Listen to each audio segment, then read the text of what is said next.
Welcome to another edition of the Heavy Hitters Podcast, a podcast where we seek to gain wisdom from and be entertained by some of the most interesting people in the Cincinnati area, the Ohio area, if not the country.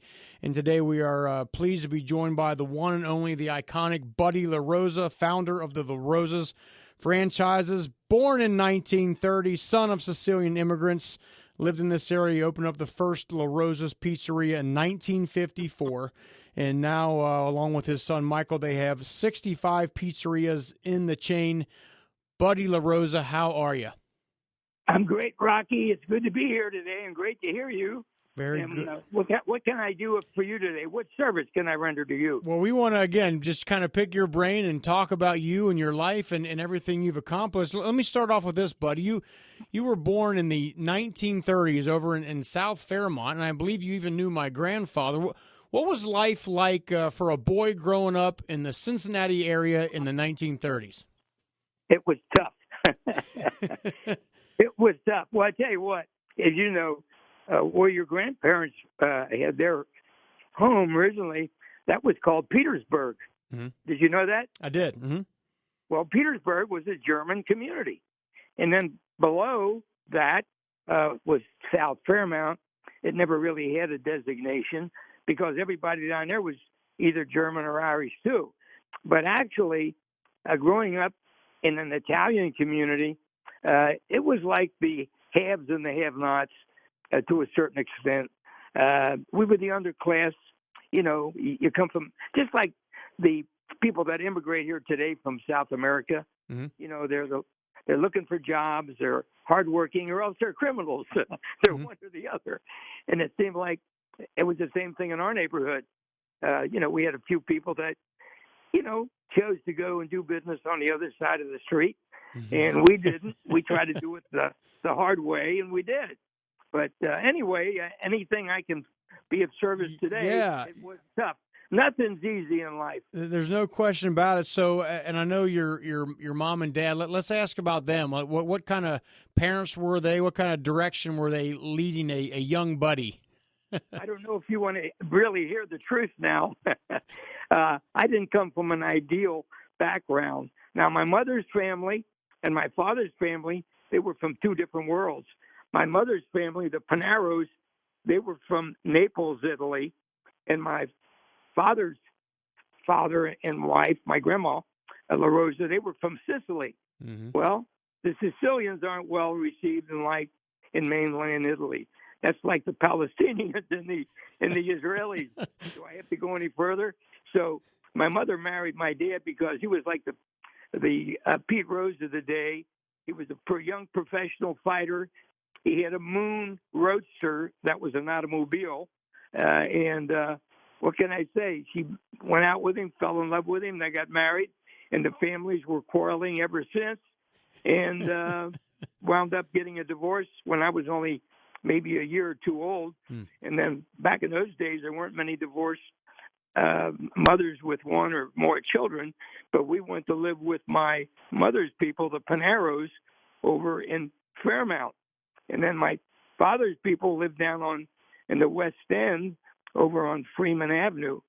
So, you know, we were from two different worlds. Mm-hmm. When they shared custody of me and I came back, they had to do a brainwashing on me because I was developing some bad habits.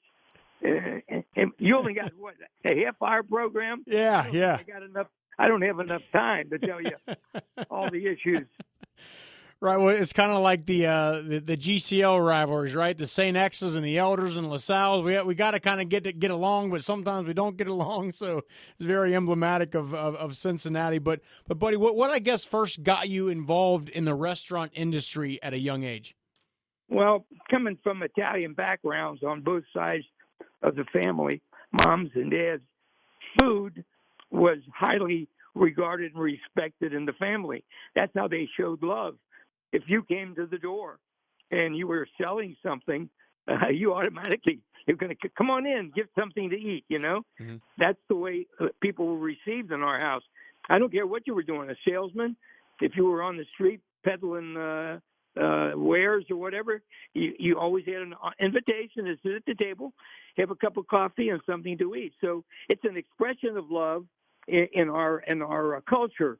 So having that food as the so revered element in our life, we want to share that with other people. When I was in the Navy and I was stationed in Philadelphia at the Naval Hospital, only we called it the Navy Yard. We didn't call it the Navy Yard. Oh, you over the Navy Yard? They spoke a little funny up there. They called coffee, and they pronounced a lot of the words different. When you came home, you picked that up, and I was corrected many times. But when I came home, I said, I think I want to open up a pizzeria. I, was just married in 52, and I got out of. Are you still there, Rocky? Yeah, I'm here. Yeah, this is great. Somebody's calling me from Pittsburgh, but they can wait. That's okay. It's probably a boxing guy. But anyway, when I got out of the Navy in 50, I guess it was in 50 or 51, and then we were always in the fruit and vegetable business. You don't remember the Panaro Fruit Market up on Sydney and Glenway Avenues? I remember my folks talking about it for sure, yeah. Well, anyway, they on both sides of the family, fruits and vegetables was a business for them. My dad had a truck. My grandfather had a truck. My grandfather had a couple stores, little fruit markets on both sides of the family. So I was brought up in Findlay Market. Matter of fact, the east side of Findlay Market on Elder Street, they dedicated to me some years ago, and that's where my grandfather had his one store on Elder Street. Now it's called Buddy LaRosa Way, which I was honored to still be alive and see that. And then right in that same block, I've got one of our largest boxing gym that serves the community. It's a development program developing youth for life. We prepare them for life, but we use boxing as the model. So if the kids want to get in the program and they don't want to box, that's okay. They still can be in the program, but they will be coaches, not coaches, but trainers and assistants, and we'll give them some job to do so they can carry their weight. Right, but right. So that same part of Elder Street where we got the gym, and then Grandpa had the store there. So when they shared custody of me in the summertime, I worked there, and then when I was with my mom's people on the west side of town, they had a couple fruit markets on Price Hill and one out in Hartwell. So I had plenty of time working in those not restaurants then, they were just fruit markets. But then my one uncle opened up a restaurant, and he had the first double-deck hamburger in Cincinnati, but he didn't know how to promote it. But that's neither here nor there. So I was indoctrinated in entrepreneurship from the time I was just 8, 9 years old, working in Findlay Market and fruit markets, in restaurants. I didn't have any other time other than go to school and then to work for my various relatives and then sharing custody with 2 families. I had a full schedule, Rocky. Yeah, it sounds like it. So then at 24, you found the first LaRosa. That's over there on Boudneau. Now, Buddy, I'm sure you know this. If you talk to any entrepreneur, you go to the Wharton Business School, Harvard Business School, they will tell you, do not start a restaurant because restaurants are tough. The turnover rate is tough, and to be able to stand the test of time is something that very few restaurants can do. Obviously, you guys have done that. What was it in you, a young 24-year-old Buddy LaRosa, that said, I can do this. I can make this concept work? Well, I've always been an optimist, and I only weighed 135 pounds, Rocky, and I went out for football at Roger Bacon. And if you didn't weigh 150 pounds, you couldn't play. Well, I not only made the team, but I did pretty good, not to be bragging on my accomplishments in Go ahead. 3 years. But you say, well, how did you make the team if you only weighed 135 pounds? I'm sure you were fat. Well, yes, I was, but you still had to weigh 150 pounds. Well, at the weigh-in, I used a little imagination. I put 2 10-pound barbell weights in my dungarees, and when I went to the scale, I said to the coach, could I leave my trousers and shoes on? I need every ounce. take them shoes off. They were brogans. So I got on, and I weighed 151 pounds. So that's how I got to make the team. That's fantastic. So what in your opinion, buddy, again, as you're starting off the restaurants and you're having success and you're doing that, what I guess enabled LaRosa's to stand the test of time and to really get off the ground and turn into what it is today? Well, I was brought up, thank God, on both sides of the family. They were successful business people.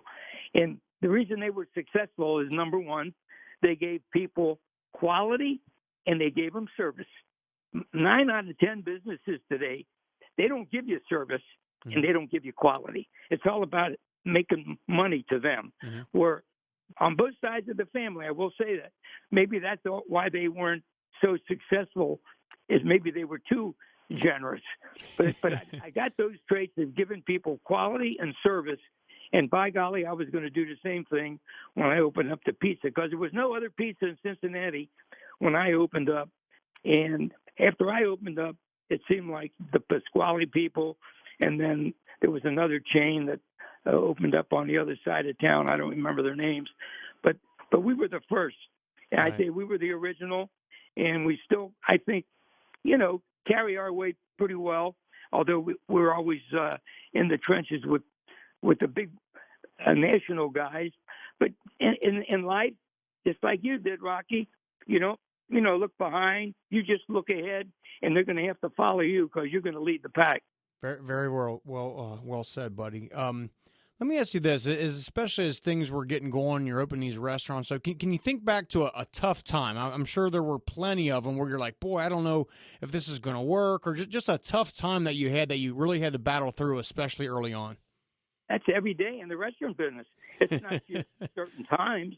When you get up, you say, "Well, you're going to be putting out a lot of brush fires, and you're going to have to just, get out there and be ready for them. And you better get up early, and you better work late, and don't make any commitments to anybody, because the business comes first."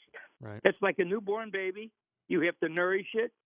You have to take care of it, and it comes first. You have to love it, and you have to have passion for it. And if you don't have passion for that special dream in your life, it's not a sometime thing. It's like winning. It's all the time thing. Mm-hmm. It's not about coming in second. You want to come in first. You want to win. It's all about winning. I don't care if you're playing baseball, football, or selling pizzas. It's all about winning. And whatever it takes to win, providing you're giving people value and quality, then you better do it. Very well said. So tell me, buddy, about the LaRosa's sauce. It's very iconic. It's very unique. It's unique to this area. Is there a story behind the sauce and how it came to be and the ingredients and all that? Yes, it's SanMarzano, San Marzano. That's the secret. San Marzano is a brand of tomatoes that comes from a certain area of Italy where the climate is ideal for developing the highest pectin in the tomato.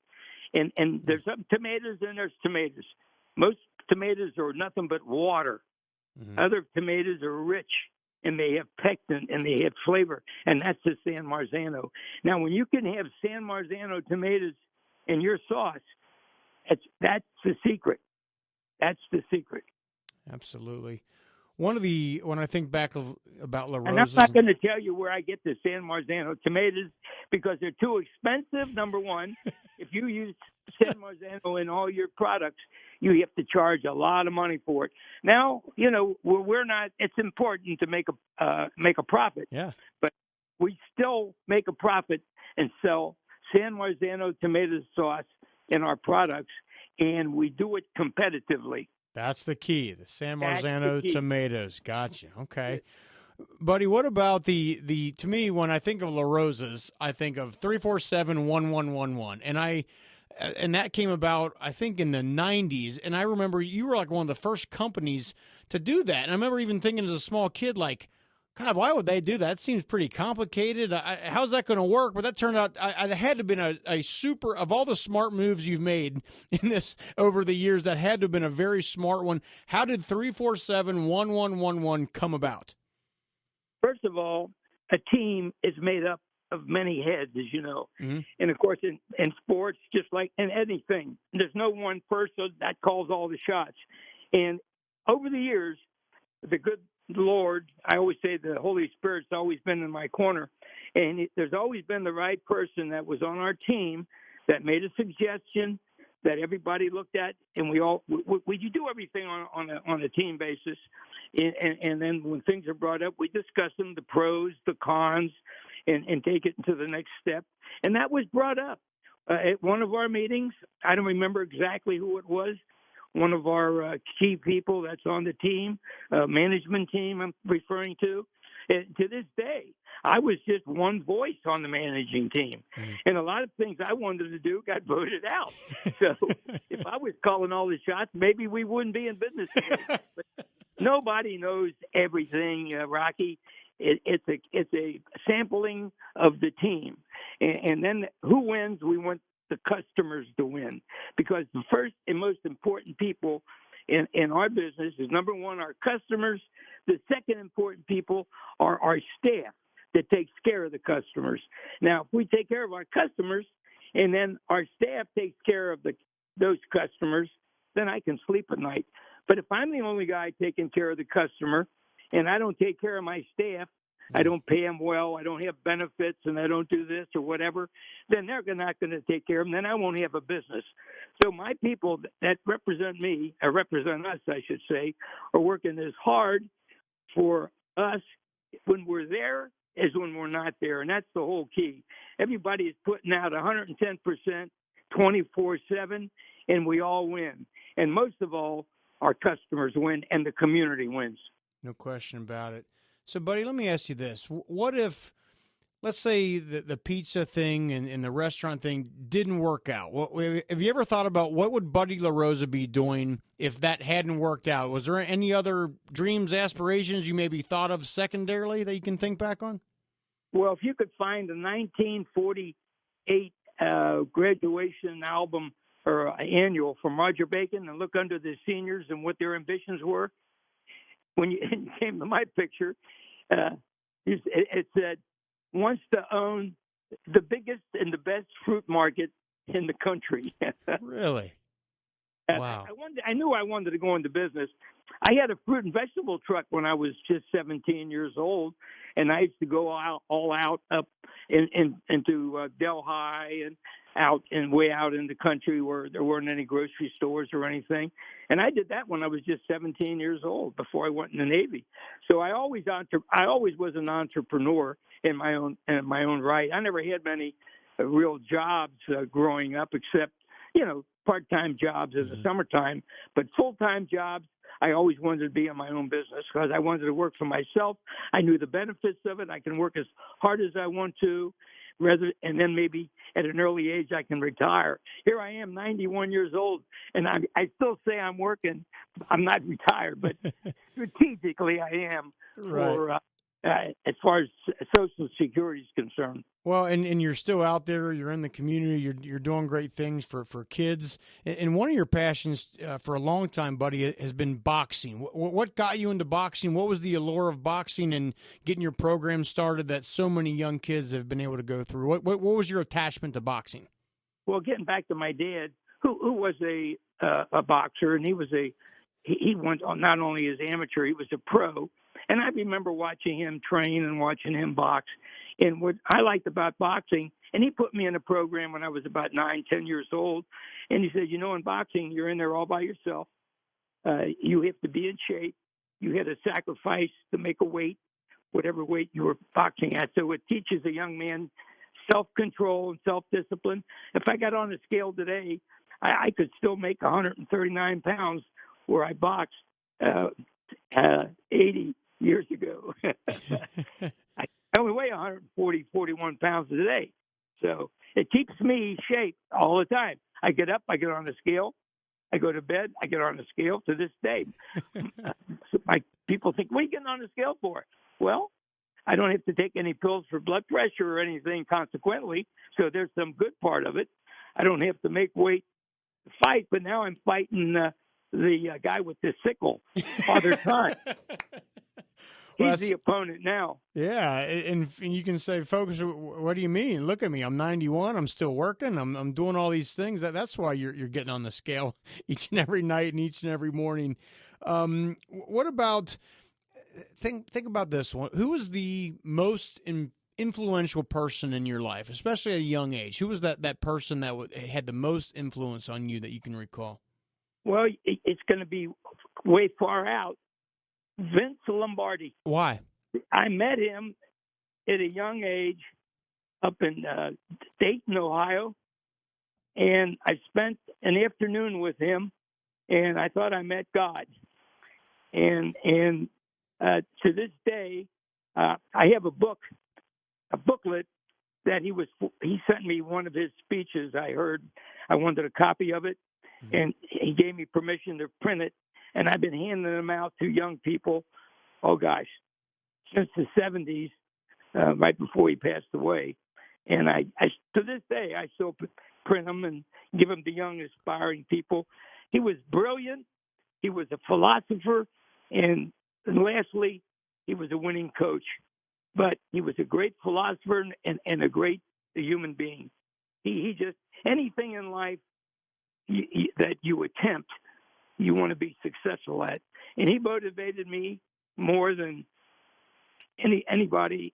I couldn't think, maybe the Holy Spirit might be the next one to motivate me. Those are two pretty good ones, buddy. Vince Lombardi and the Holy Spirit. That you could do worse than that. And by the way, your booklets you talk about with the Vince Lombardi and the quotes. I have one of those. Your son Michael actually gave it to me many years back, and I still have one of those. And I think it's great for kids to read that and to see. And I know one of your slogans is, if I'm not mistaken, it's what, good, better, best. Never let it rest until your good is better and your better is your best. Is that? You're constantly striving to improve. Well, and perfection in life. Yeah. You want to be a good Christian. You want to be a good Christian. Every day, I'm going to be a little better. And you never are perfect. You never hit perfection. But after a while, you're pretty close to it. And that's what life's all about, trying to make a better person out of yourself each day. Pray for strength to be a little better than you were yesterday, a little better tomorrow than yesterday. And then eventually, you either reach the top or it's the end of the line and it's somebody else's turn. Right. And look, all time periods in America or all throughout history have been tough, but I think anyone would agree. I mean, now specifically, times are very trying and everyone's at each other's throats and all that. What's missing from people? What's missing from society today, buddy? Well, self-respect. People don't respect anything anymore. We respected everybody. Everybody respected, certainly, people that wore badges or wore hats of importance. We respected anybody that represented authority. And it goes back to the family. You learn respect at an early age. You learn it from your father, from your grandfather.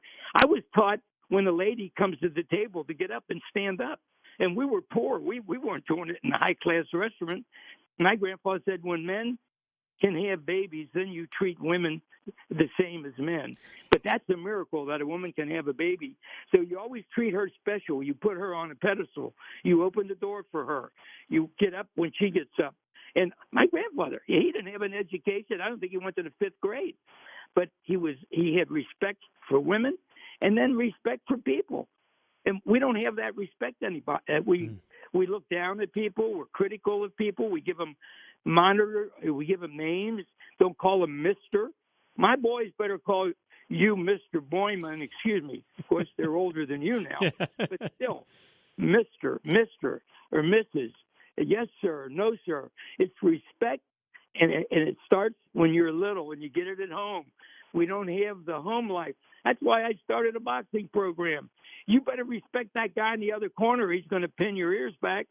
You got to respect everybody, and especially when you're in a combat situation like boxing is, or any sporting contest. But you have to respect your opposition, people in life, everyday life you come into contact with. Treat them with dignity and respect. We don't do that anymore.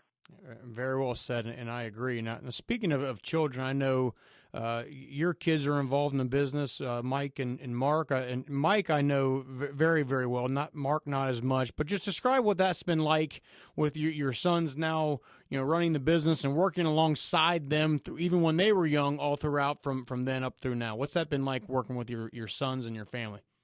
Well, first of all, I'm very proud that I not only have the second generation, but I've got the third generation in place. I've got Mark's oldest son, Nick. He's assists his father now today. And then Mark, my second son, his daughter is our in-house counsel, and she oversees the LaRosa Family Foundation because she's a lawyer. But I've been blessed. But at an early age, I tell all my kids, when they're at the dinner table, I don't want you in the food business. I start pushing them away at an early age. I really do. And it's a kind of a psychology when they do get to spend time with me. Wow, I get to go with Dad today. And then I'll do something that's going to impress them. And then one day, after they got their education, I don't want them to work only in the summertime maybe, because schooling's important. I want them to get all the education. I do the same thing with my grandkids. But I take care of their tuition so they won't have to pay any tuition. But one day, one of them will say, Grandpa, I'm working every summer, but I think I might want to change my major because I'm getting tired of working on weekends.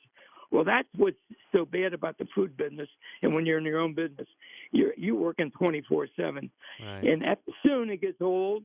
And when it gets old, you're your own boss. 90% of people quit.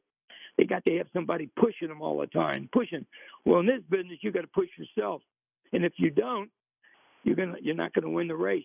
You're going to finish second. I don't want to finish second because second comes third, and third, next you know, you're at the end of the heap. So you got to always be aggressive and be out in front. And if they want to be in the business, they want to be that way. If they don't, then they're not in it. They're in something else. So I try to have that idea, like a spark in them that grows as they get older. And then one day I got a Mark and I got a Mike. I mean, I've got other grandkids. I had other kids too that aren't in the business. Mm-hmm. But if the spark is there and they're leaders, and they're leaders, and that's what you look for in life. You look for leadership potential. And when you got that and you give it a little nurturing, then after a while you just let them go. They're taking care of me now. So circle I of must life. have did something right. There you go. What about what is? I know obviously you have the restaurant and you're well involved in that and you love boxing. Tell us something maybe we don't know. What other interests that maybe folks don't know do you have or have had throughout your life? Just things you like. I have an interest in muscle cars. I've always liked automobiles. What's your favorite? What's your favorite muscle car in history? Oh, maybe a Mustang, a 500 GT. Those will work. That'll work. Yeah, Shelby. Yeah, that's a good choice. Yeah, I have one of those. Nice. Some muscle cars. Anything else? Anything else you love to do? Little side hobbies, things like that. Well, I enjoy boxing. I enjoy. I had a goal I set to maybe win a gold medal with one of my kids. And, of course, here I am, 91 years old almost. And looking back, we've got kids went through our program that came up with bronze medals, silver medals. We came close, but close don't count, only in horseshoes. I got a silver in 2002, but still waiting for that gold. And that's why maybe I'm hanging on. Gotcha. Now, Aaron Pryor did he go? He went through your program, did he not? Actually, believe it or not, Aaron worked for my dad in Findlay Market when he was just 10 years old. And Dad told me, he said, this kid is going to have a future in boxing. Well, he should know something. I mean, he was in boxing long enough. And that's how he got Aaron to work for him. And then when Aaron started boxing, and then he quit my dad. And then Aaron had asked me if I would be his manager. So that's how I got involved with Aaron. He worked for my dad. My dad said he had all kinds of talent.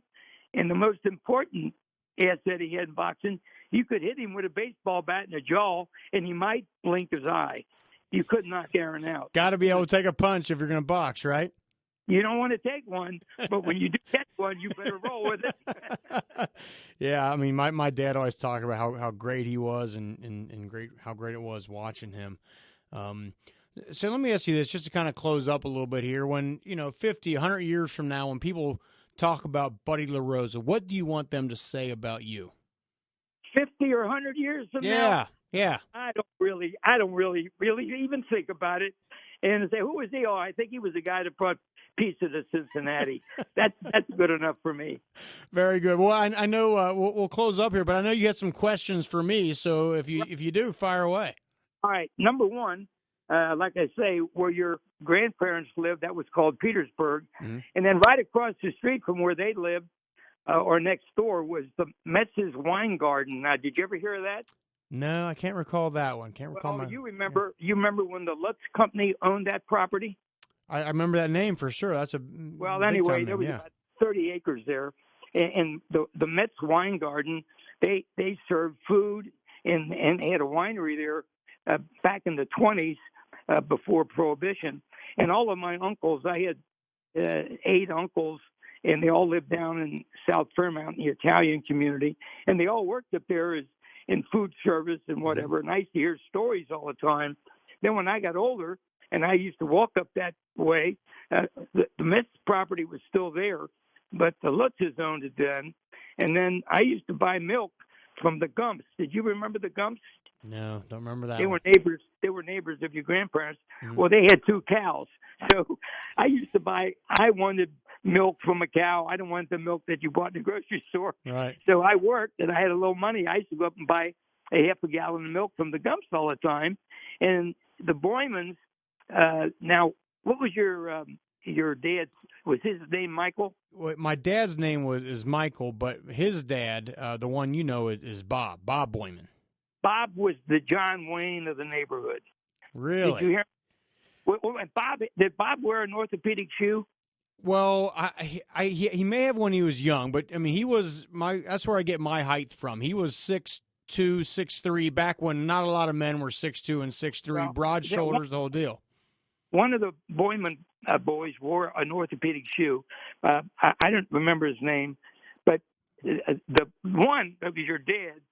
Well, I'm 5'5", so he looked like John Wayne to me. And every time we had a festival down at San Antonio's, mm-hmm. and there was always at the beer garden, before the event was over, the Boiman boys would get in a fight with the Delacino boys. Well, what would they fight about? Why were they squaring off? Well, hey, the German boys, the Italian boys, who were they fighting? Who knows why? Somebody threw beer on somebody? I don't know. Look for an excuse, right? Either them or it was the Karate boys would fight against the Delcino boys. They always, were looking for a reason to fight. I'm not saying that your uncles did, right. But maybe they thought they shouldn't come down there. It's a turf thing. Who knows? But I know one thing. They look like the kind of fights you see on Gunsmoke, man. I tell you, man, they go up and down, around, over tables. That was really something to see, and I'd just be there taking it all in.